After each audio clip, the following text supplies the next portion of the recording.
Hi, this is Dennis with Second Chance Tackle. Today we have the opportunity to work on a Daiwa Saltist.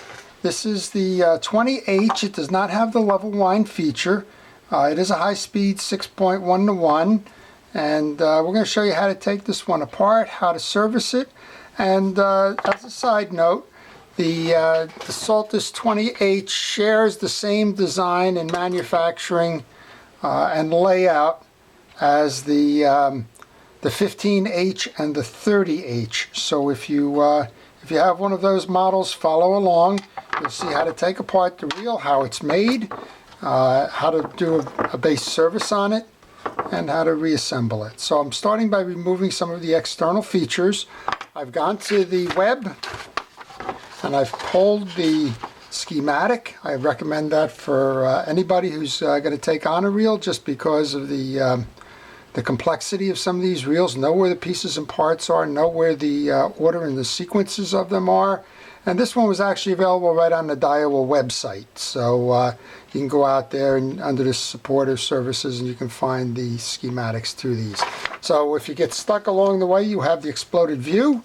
And I also recommend taking pictures as you take pieces off. Take them at critical times so that you know if you get stuck how to go take them, put them back together. The reel wrench for a pen, I believe, fits this. Yes, it does. It fits exactly. So if you have a pen reels handle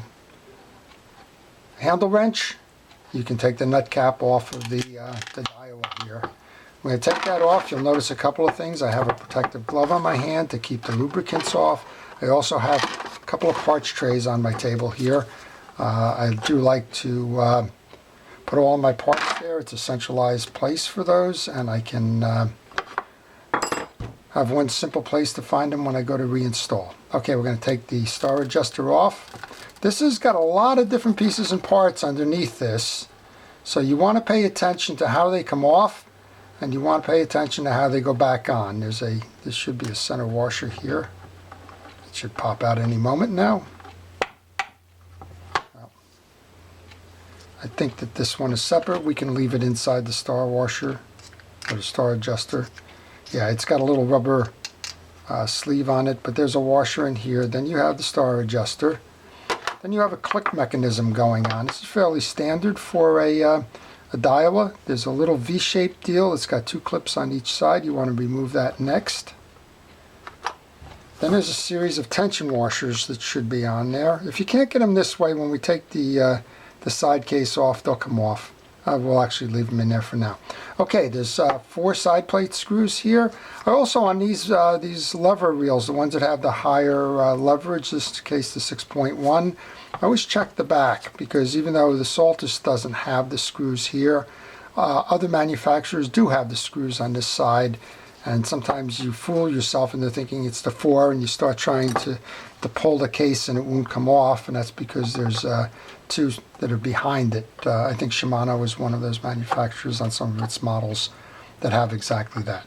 Okay, I'm going to take the 4 side plate screws out. And if you've followed along with me from time to time, you know that I like to lay these down on the table and make sure they're all the same size. And if there's something that's different in the length, I like to mark where that came from. You'll also notice I'm not using my my base screwdriver that I use most of the time. I chose a little bit wider one because the slot in these screws are a little bit wider. And you want to match your screwdriver to the slot in the screw.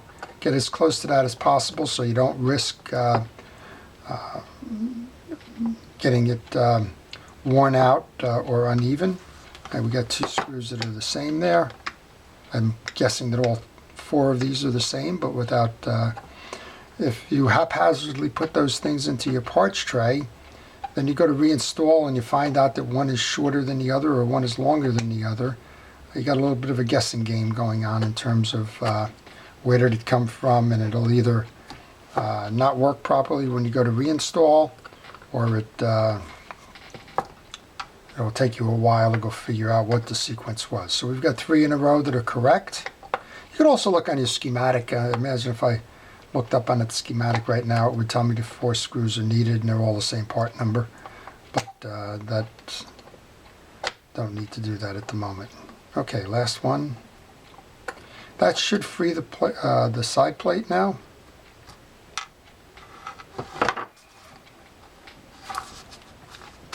Yep, we got the side plate off. As I noted, we've got a stack of pieces and parts here, so let's take those out in that order. So what we have is we have those two tension washers that I was trying to get out from the other side.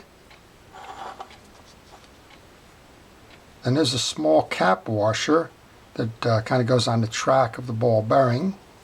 And there's the ball bearing. And then we have the anti-reverse clutch inside that mechanism. So I'm just going to lay these down here for a moment. There's a little bit of grease on some of this, so let's take care of that right away. I'm going to grab a paper towel. And we're going to clean the parts just so that any of the old grease or anything that might be obstructing it gets cleaned off. Don't really need grease on tension washers. I imagine that's just some general grease. What I'm going to do on this bearing, I'm going to just use some power lube here, and I'm just going to flood that. It's a penetrating oil. I just like to work that grease off. I'm just going to let it sit on the side here while we do the piece here. There's not much going on inside the side plate case, so we'll just make sure it's clean on this side. Turn it over, and for the most part we're clean on this side as well. There is some accumulated debris. There's grease here, so again I use a WD-40, or in this case it's the CRC Power Lube. They're basically penetrating oils, and it just helps to loosen the grease and grime in there if it's accumulated. And then I use cotton swabs and paper towels and various little things just to, as I say, do the dishes, clean them up and make sure that they stay nice and clean as part of the routine service. So that's what we're doing right now, just doing the dishes. Okay, that side's pretty clean there.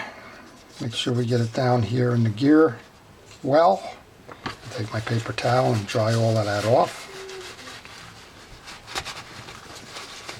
And that's good, so we can put that in the parts tray.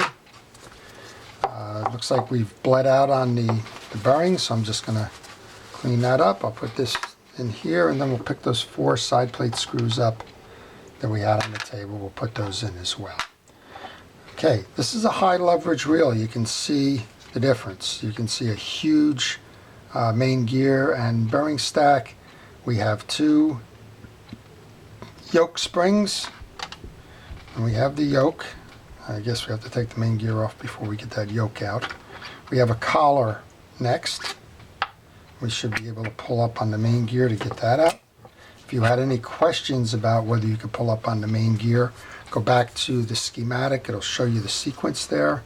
Now I can take the yoke and collar out. I can also take the jack out. And half of the maintenance really is just making sure the reel is clean. So a general servicing typically is cleaning the reel and re-lubing the reel. And of course replacing any broken parts that may be there. But for the most part, the general servicing is clean and lube. Okay, there's a anti-reverse dog here. It sits on a post. I don't want to get that off. Notice the orientation. If you put it in backwards, it's not going to work properly. That's the orientation, this being the top. Okay, I'm laying these on my table. I'm going to just kind of assume that I'm not going to brush that off. Knowing me and my tendencies, I probably will knock a piece on the floor, but I'm going to trust that I'm not, for the purposes of illustration here. Okay, I'm going to use a pen reel grease. I'm going to grease the channel for the free spool lever. While I'm at it, I'm going to grease the spool itself. I'm going to put that free spool lever back. Next up then is the yoke. And I just had 2 little washers come off the yoke. And again, I'm not necessarily that familiar with it, so I'm going to look where they are. And those little washers belong on the back side. Okay, I had to take a moment. The 2 washers came from the back of the yoke, and they sit on these posts. And then we have the yoke come in, so we're going to put a little bit of grease onto the shoulder of the yoke. You don't need to put any grease beyond that. And then before you do anything else, check the teeth on the main gear, or the pinion gear, or the spool gear. Pinion gear is, I believe, the term. This is dry, so let's make sure we put some grease on that. I'm just using an artist's brush for the grease. People told me they don't like my screwdriver. I like my screwdriver, but I'm succumbing to public pressure. Alright, now we'll put a little bit into the channel where it's going to ride with the yoke. Then we're going to grab that. Wide side spool acceptor goes towards the spool. And that sits down on the shaft, just like that. Now we can service the main gear, and then we can put the pieces back together. This is the click rotor. That's why I took the whole assembly off. This is how the anti-reverse is going to ride, this way. So you need to clean it up, which is easy enough. It's just some grease on there. Remember the orientation we said on the anti-reverse dog, and that's how it's going to look when it's installed. It's got a square on here. There's a square at the bottom of the shaft, so that's the next effort here. You'll notice as we turn it then, as we go to back off, it merges the way it should merge. Okay, next up was this little hard washer between the main gear and the click rotor. Let's go put that in, and then we'll clean up the back of this. There's a little bit of tarnish on here. I'm going to use some steel wool to start with. The tarnish is not material to operation, but you do want to make sure it's clean. So if there's any pitting or rust or something like that, that's what you're really after here. Okay, that's pretty cleaned up. I'm going to push the washers through from the back. And these washers appear to be in good shape. Let me get that last one out of here. I use a variety of things. I don't want to damage any of them for sure. I can lift them up usually with the blade. So these are, looks like almost like the carbon text. I don't know if this is the manufacturer's product or if it's been upgraded to carbon text, but that's the way it looks. It's got grease on it, which is fine. It's the way it should be. It looks like it has a little too much grease on it, so I'm going to wipe some of that off. If you have too much in there, it's either going to get squeezed out or it's going to collect dirt and junk and the like, and that's no good. I'm checking the teeth before I reinstall the main gear then. I'm going to put some grease on that. You don't have to get it in every slot. It'll work its way around as you put that on. Okay, that goes on now. I'm going to merge that with your pinion gear. We've got a nice washer now. I've got this stack upside down the way I pushed it through, so this is easy enough. You clean, you put it in, and you repeat. Again, this looks like just the bottom one had all that grease on it. I guess it all fell to the bottom. The next one will be an eared washer or a keyed washer. It has the two ears in it. Those point down. There's a little bit of a, they're not flat, they're up or down, they point down. Okay, that one's got to get wiped off.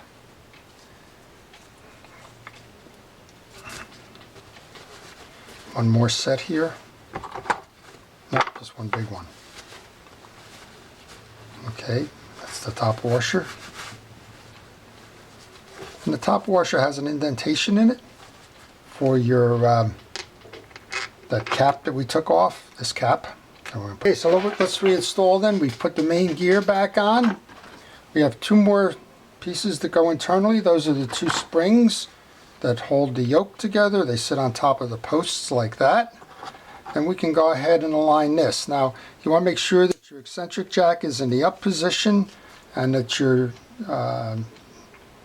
the jack or the stud from the eccentric and the jack hole line up approximately in the same area. Then we can just sort of overlay. we should be able to get close, which is where we are right now. And then you just need to work this eccentric until you feel that you're in there. And I'm pretty sure we're in there now. You can also tell that if the case is closed. All right, so now we're going to grab a case screw to hold this because we have the springs underneath. So let's go put that one in. And then we're going to put the sleeve in for the anti-reverse clutch, and then we'll put the rest of the screws in. I just find it's easier to put the sleeve in for the anti-reverse once you put the case on. Sometimes it's a pretty tight tolerance here, and if you don't like playing around with it, it's easier to do it this way. There we go. I'll just press that down. Okay, so sleeve is in. Now I'm going to continue with those side plate screws. There's 4 of them. We know that they were all the same. So let's just go ahead and do that. So it helps to have a variety of screwdrivers, pliers, centering pins, the like in your toolkit. I know some of my earlier videos show the box of tools I have on the bench, and some folks, I guess, would prefer to stare at the parts in the parts tray as opposed to the tools in the tool basket. One of these days I'll get a camera that focuses all on the work and not on the extremities, but in the meantime, here we are. 2 more of these to go, and we'll go put the rest of the drive side assembly together, and we should make sure that our drag works and all that other sort of good stuff, and then we'll go over the other side. There's not much going on the other side, but we're doing this video. We might as well show you the complete take apart and cleaning of the reel. As you saw from this, you can't get the spool out by taking the gear side off. You have to take the other side out if you want to remove this spool. This is just a general servicing. I have no desire to take the spool out, but I want to show you if you do need to change out the spool, or if you want to do the cleaning on the other side to make sure you can do that. Alright, so this is the last of the side plate screws. Then we reversed the way that we took this apart. So let's complete this then. Okay, just make sure they're all snug. Sometimes that first one you put in maybe a little loose as you go to do the others. Alright, I'm just noticing quickly I have the gear turning when I do it this way, and I don't when I do it this way in free spool, so I've got that properly aligned in the jack. Next step then, there was this little shim washer that protects the back of the bearing, and we had the bearing. I'm going to use my Reel X oil to oil that bearing. It's a fishing reel oil. Then we had the 2 of the shim washers. These were nested. I noticed that when they came off, so you want to replace them the way they came off. Then we have this little click mechanism here. And we bring on the star adjuster. And as I mentioned when we started this thing, I was trying to take that off. That's one way to get it off, is to just put it back on that way and force it off. Then you just need to hold that shaft while you tighten that last little piece there, because that click mechanism needs to seat itself inside. And we'll grab the handle. The handle was at the midpoint. If this is a leveraged handle, you could make it longer if you wanted to for the throw. And then we'll put the handle cap on. We'll use that pen reels wrench, which was working fine on that cap nut, to align the. There's a little dimple in the cap here that needs to align with that hole to enable you to put the stop screw in place, which is what we'll do now. And then we'll go over to that other side there after we test to make sure we got this side right. We don't want to hear any grinding or grunting or anything unusual. We want to have a nice smooth reel here, which I trust we do, but one never knows. You could have put something in the wrong way and that would be the consequence. All right, so that's that. Tighten down the drag. Oops, we're in free spool. That's why it's not going anywhere. Tighten down the drag. We have a nice smooth operating reel. Nice and cleaned and ready for the season. Nice free spool going. Nice tight drag. Okay, let's just take the 3 screws out of this side to show you the back end of this reel. This has the click mechanism in it. It has a burring on the side of the spool you want to make sure is oiled. So that's why you would want to take this side off. Don't just don't stay with cleaning the drag washers and cleaning up around the spool gear and making sure they have the grease. Make sure that you take this side plate off as well. Here's your side plate. It has a little bit of accumulated grease. Let's go ahead and take that off. Get that out of that channel there. This is the bearing underneath us here. So you want to make sure that you get the old grease out. Again, I use oil for the bearings. I'm just going to flood that. When you go to reinstall, there's a race here, this metal band on the outside. If you have these brakes out like you do, you're not going to get that back in. So you need to put those brakes inside when you go to reinstall, and then the centrifugal force will eventually pull them out. I'm going to remove it on this side because there's a bearing over here, so I want to clean this bearing off. And then I'm just going to put some oil on this one as well.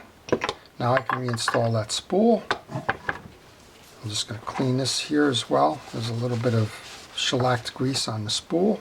I'm going to grab my brush and just put a little bit of grease onto the spool shaft so it gets inside the pinion gear. Go ahead and put that back on. Make sure those brakes are inside. And we have a little bit of grease for the shaft of that spool side. Now what we want to look at here is there's an aligning pin. That's what that is. So let's get that aligning pin set properly. You want to read it to Saltist so that it's square. That alignment pin goes into the first hole there. And very simply we just press back in. Tighten this up, and this reel's ready to go back to Tom. So it's a nice reel. It's I think if I remember, these are around $250. I'm not exactly sure on the pricing. It seems to change all the time, but I think it's in the mid $200 range. Perfect for fishing up here in the Northeast and the Atlantic seaboard. I'm not sure what braid he has on this. Maybe 60 pound, could be 30. Can handle a variety. Bottom fishing. It's got open without the level line, so you can cast this for surface plugs and the like. You can certainly do pier fishing in that. But that's it. That's your Saltist 20H. Freshly redone. Oiled, cleaned, lubed, and ready to go. So I hope you've enjoyed this video. If you did, please subscribe. That's what keeps the channel going. If you want to see more of these, please stay tuned. I post frequently. This is Dennis with Second Chance Tackle. Thank you for watching.